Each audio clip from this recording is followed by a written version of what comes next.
Hello अंशन lovers, welcome back to my channel. तो काफ़ी टाइम पहले मैंने Q&A का एक पोस्ट डाला था कि आप लोग जो चाहो पूछ सकते हो, मैं एक वीडियो बनाऊंगी, पर अभी तक वो वीडियो मैं पोस्ट नहीं कर पाई हूँ। उसके पीछे एक रीज़न है। वो रीज़न क्या है वो आज के वीडियो के एंड में मैं बता दूंगी। तो जो भी इंटरेस्टेड हो वो उस वीडियो को पूरा एंड तक सुन लेना। ओके, तो आज का पार्ट शुरू करते हैं। लास्ट पार्ट में हमने देखा था जेंगचा भी लाइन चिंगझाओ के साथ चलने के लिए कहता है, पर चिंगझाओ उसे मना कर देती है। अब वो लोग मिलकर सही टाउन के लिए निकल जाते हैं, जहां वो वयिंग के बनाए हुए तालिस्मान को टेस्ट करने वाले थे। जब वयिंग बिलिंग लेक में जाकर अपना तालिस्मान एक्टिवेट करता है तो वहां जितने उन्होंने सोचे भी नहीं थे उससे भी ज्यादा वाटर घोस्ट थे। वयिंग का तालिस्मान काम कर रहा था। वो सब एक ही जगह जाकर एक्टिवेट हो रहे थे जहां वयिंग ने एरे बनाया था। हालांकि एरे बनाते वक्त उसका हाथ इंजर्ड हो गया था। जैसे ही वो सारे वाटर घोस्ट एक जगह इकट्ठे होते हैं, लैंग चिंगझाओ वयिंग को उस तालिस्मान को डीएक्टिवेट करने का ऑर्डर दे देती है और वो सारे लैंड डिसेबल्स मिलकर उन वाटर घोस्ट को जान से मार देते हैं। वयिंग के बनाए हुए तालिस्मान्स की सब लोग प्रशंसा करने लगते हैं। लैंग चिंगझाओ भी वयिंग से कहती है, एक्सपेरिमेंट सक्सेसफुल रहा विभूषण, तुमने सच में बहुत काम की चीज़ बनाई है। मुझे तुम पर फक्र है, पर कभी भी इस विद्या का गलत इस्तेमाल मत करना। वयिंग हंसते हुए कहता है, कभी नहीं master, and thank you very much. लैन चिंगझाओ अब उन सब लोगों को क्लाउड असिस वापस जाने का ऑर्डर दे देती है, पर वयिंग को याद आता है कि उसे हुएसांग ने कुछ सिल्वर कॉइन्स दिए थे और वो सोचता है कि वो सही टाउन में जाकर वांगजी के लिए बहुत सारी शॉपिंग करेगा। वो चिंगझाओ से परमिशन लेकर सही टाउन के मार्केट में चला जाता है। वयिंग एक ऑर्नामेंट्स की शॉप में आता है जहाँ पर बहुत प्यारे प्यारी ज्वेलरीज रखी हुई थी। वयिंग ऑलरेडी उन ज्वेलरीज को देखकर लांगवांग जी को उन ज्वेलरीज में इमेजिन करने लगा था। वो एक जेड पिन वहाँ देखता है और तुरंत उसे खरीद लेता है। वयिंग शॉप को छोड़कर जाने ही वाला था, तभी एक लड़की एक लड़के के पीछे भागी आ रही थी और उससे कह रही थी, आफेंग मेरी जेड पिन मुझे वापस कर दो। आफेंग उससे कहता है, मैं नहीं वापस करूंगा। वो कल्टीवेटर तुम्हें इसी तरह गिफ्ट्स भेजता रहता है और तुम उसके इंतजार में बैठी रहती हो। तुम सच में उससे शादी करना चाहती हो? क्या तुम्हें पता है लैंड सेक्ट में कितने सारे रूल्स होते हैं? और वैसे भी मुझे लगता है कि वो तुम्हारे साथ सिर्फ टाइम पास कर रहा है, वो तुमसे शादी नहीं करेगा जेजे। तो उसकी बहन कहती है, चुआनली वैसा नहीं है जैसा तुम सोच रहे हो, वो बहुत अच्छा इंसान है।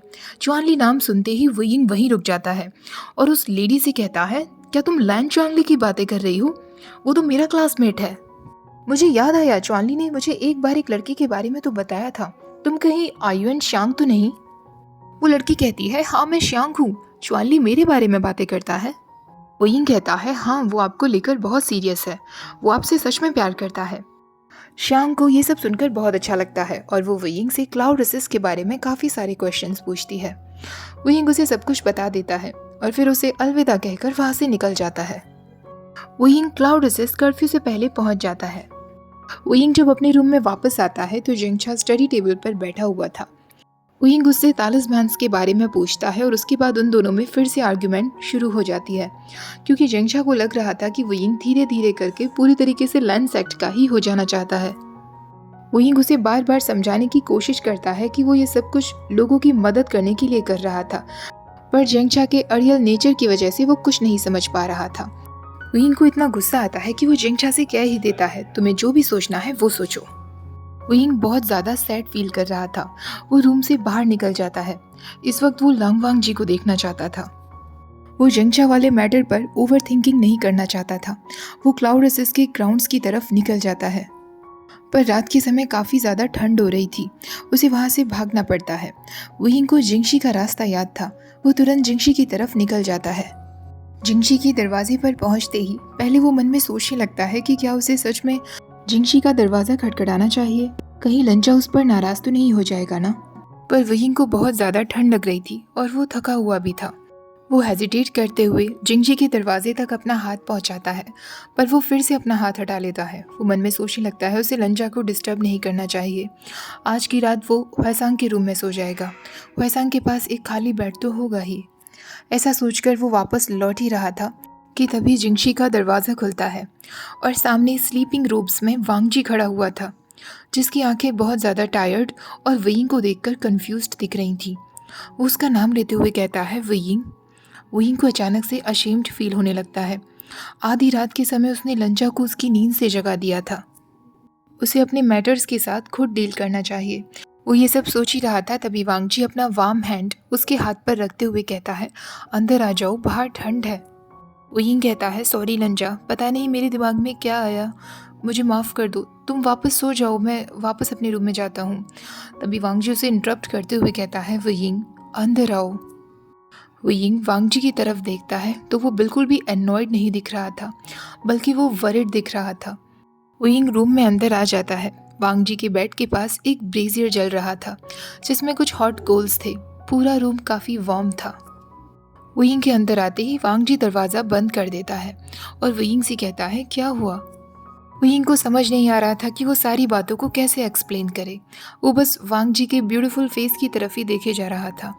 वांग जी अब उसके एक कदम नज़दीक आकर कहता है, वुयिंग क्या हुआ? वो अपना हाथ वुयिंग के चीक्स पर ले जाता है। जैसे ही वांग जी के हाथ की वार्मथ वुयिंग को मिलती है, वो और भी ज़्यादा वांग जी की वार्मथ में खो जाता है। ये देखकर वांग जी अब वुयिंग को सीधा हग ही कर लेता है। वुयिंग की फ्रस्ट्रेशन धीरे धीरे गायब हो रही थी। उसके आंसू भी वांग जी के स्लीपिंग सॉफ्ट रोब्स में गायब हो जाते हैं। वुयिंग को फील हो रहा था कि अब वो एक सेफ प्लेस पर आ चुका है जहाँ वो रेस्ट कर सकता है। वांग जी अब उसे अपने बेड की तरफ लेकर आता है। वो वुयिंग से कहता है, अपने शूज़ निकाल दो वुयिंग। वुयिंग ऐसा ही करता है। अब वांग जी वुयिंग के पास बैठ जाता है और उसका कोट भी निकालने लगता है। कोट निकालने के बाद वो वुयिंग से बेड पर लेटने के लिए कहता है। वुयिंग वांग जी के सॉफ्ट मैट्रेस पर लेट चुका था। वांग जी उसके ऊपर ब्लैंकेट उड़ा देता है।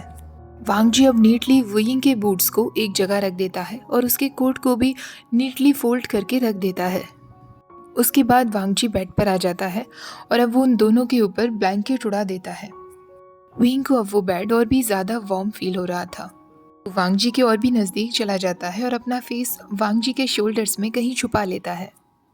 वांग जी ने भी अपनी स्ट्रॉन्ग आर्म्स वुयिंग के ऊपर कवर कर ली थी। वुयिंग को इतना ज़्यादा अच्छा लग रहा था कि अब वो वांग जी के ऊपर ही आ गया था। वांग जी वुयिंग के बालों को सहलाता रहता है।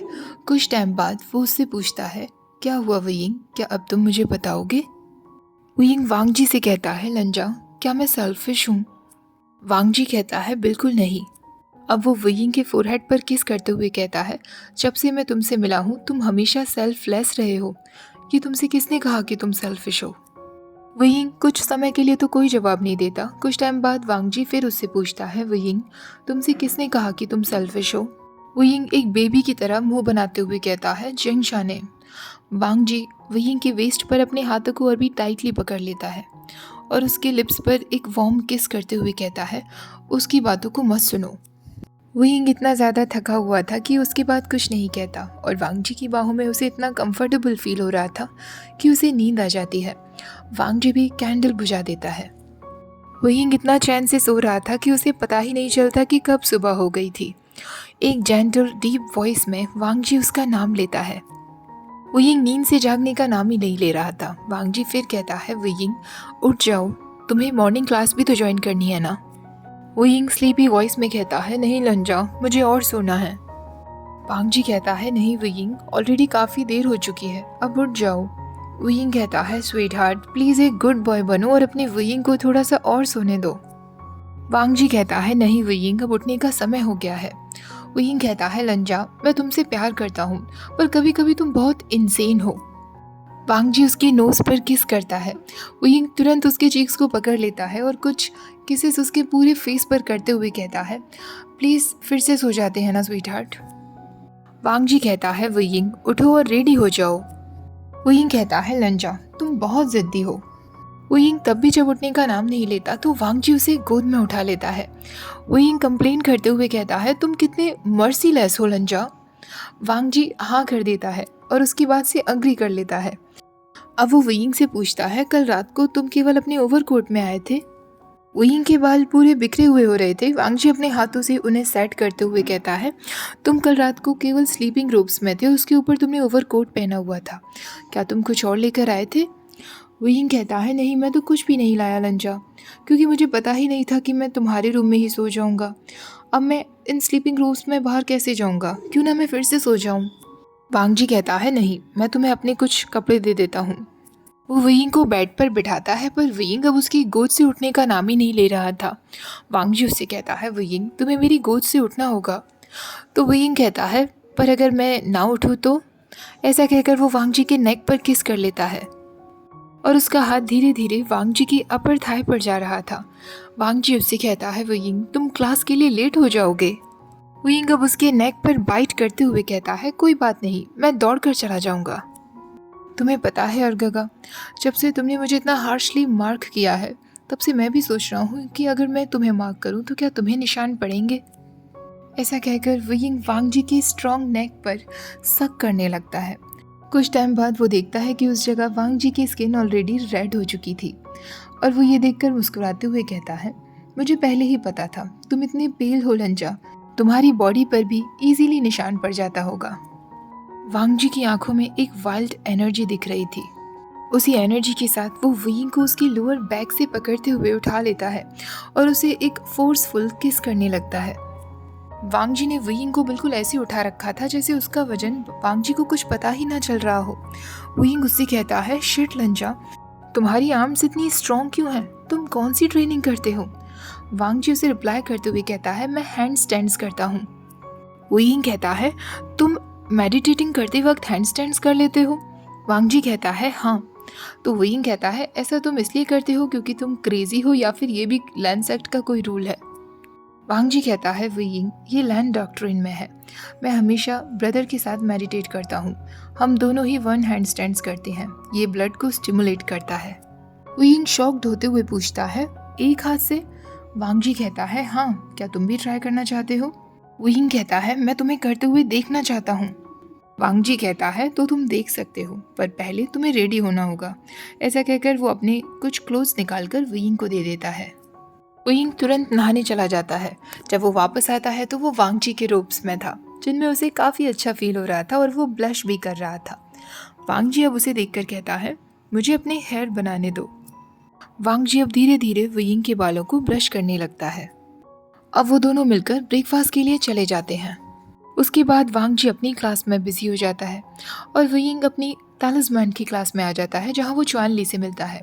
वो चुआन ली को बताता है कि वो सही टाउन में शांग से मिला था। तभी वयिंग को याद आता है कि उसने लंजा के लिए एक गिफ्ट लिया था और वो उसे अभी तक दे ही नहीं पाया है। वो तुरंत वांग जी से मिलने के लिए निकल जाता है।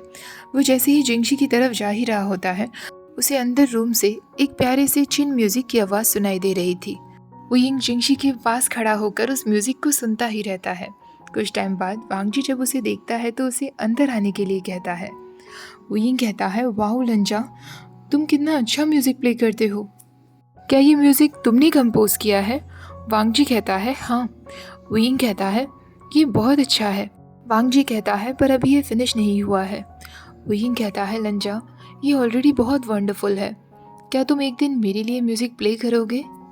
वांग जी उसे वही पास में बैठने के लिए कहता है और वयिंग के लिए तुरंत म्यूजिक प्ले करने लगता है। कुछ टाइम बाद वो उससे कहता है, ये म्यूजिक तुम्हारे लिए ही है। वयिंग शॉक्ड होते हुए पूछता है, क्या मतलब तुम्हारा? तो वांग जी कहता है, ये मैंने तुम्हारे लिए लिखा है वयिंग। वयिंग का दिल जोर जोर से धड़कने लगता है और वो एक सॉफ्ट स्माइल देते हुए कहता है, वाओ लंजा, मुझे समझ नहीं आ रहा कि मैं क्या कहूँ। मैंने इससे ज़्यादा ब्यूटीफुल म्यूज़िक पहले कभी नहीं सुना और ये सुनकर मुझे और भी अच्छा लग रहा है कि तुमने मेरे लिए लिखा है। वांग जी के ईयर्स थोड़े से पिंक हो जाते हैं। कुछ टाइम बाद वयिंग कहता है, लंजा, मैं भी तुम्हारे लिए कुछ लेकर आया था। वयिंग को अपनी वो जेट पिन निकालने में थोड़ा हेजिटेट फील हो रहा था, क्योंकि उसे लग रहा था कि वांग जी के गिफ्ट के सामने वयिंग का गिफ्ट बहुत छोटा है। पर वांग जी की आंखें क्यूरियसली वयिंग के ऊपर ही बनी हुई थी।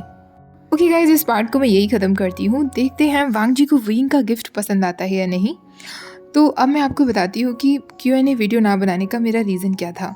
Q&A में काफ़ी सारे क्वेश्चंस मेरी शादी से रिलेटेड पूछे गए थे। जैसे कि मैंने पहले बोला था कि मेरा रोका हो गया था और मेरी शादी होने वाली है फ़ेब में, लेकिन बीच में कुछ सर्कमस्टेंसेस ऐसे हो गए, 2-3 महीने पहले की ही बात है।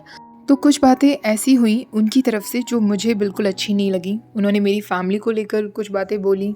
उनकी बातों से मुझे लग रहा था कि मेरे पापा के लिए, मेरी दी के लिए, बेसिकली मेरी फैमिली के लिए उनकी नज़रों में कोई रिस्पेक्ट नहीं है। और मैंने फाइनली डिसीज़न ले लिया कि यार, जहाँ फैमिली की रिस्पेक्ट नहीं है वहाँ मुझे जाना नहीं है। पूरी बात तो मैं आपको नहीं बता पाऊँगी, बट फ़िलहाल वो रिश्ता नहीं हो रहा है and I am single once again. और मुझे इस बात का कोई दुख नहीं है यार, बल्कि खुशी हो रही है कि शादी के बाद अगर वो सारी बातें सामने आती तो 1 साल बाद ही डिवोर्स की नौबत भी आ सकती थी। ऐसे रिश्ते में जाने से क्या फ़ायदा।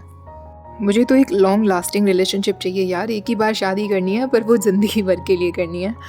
एनीवेज़, तो बस यही कुछ बातें आपके साथ शेयर करनी थी। Q&A वीडियो मैं जब भी बनाऊंगी तो जो भी मैरिज रिलेटेड आप लोगों ने क्वेश्चंस पूछे हैं उनका जवाब मैं नहीं दूंगी, क्योंकि बाय चांस अगर उन लोगों की नज़र मेरे चैनल पर रहती है, क्योंकि वो मेरे चैनल के बारे में तो जानते ही हैं, इन वीडियोस को तो वो नहीं खोलेंगे क्योंकि वांगशन फैन फिक्शन से उनको कोई लेना देना नहीं है, पर वो Q&A वीडियो ज़रूर खोल सकते हैं। इसलिए मैं उस वीडियो में उन लोगों के बारे में कोई बात नहीं करना चाहती। तो बस यही मुझे आपके साथ शेयर करना था। आई होप आप लोगों को आज का पार्ट भी अच्छा लगा होगा। वीडियो अच्छी लगी हो तो प्लीज़ वीडियो को लाइक, शेयर, चैनल को सब्सक्राइब करना मत भूलिएगा। Thank you for watching. Bye bye.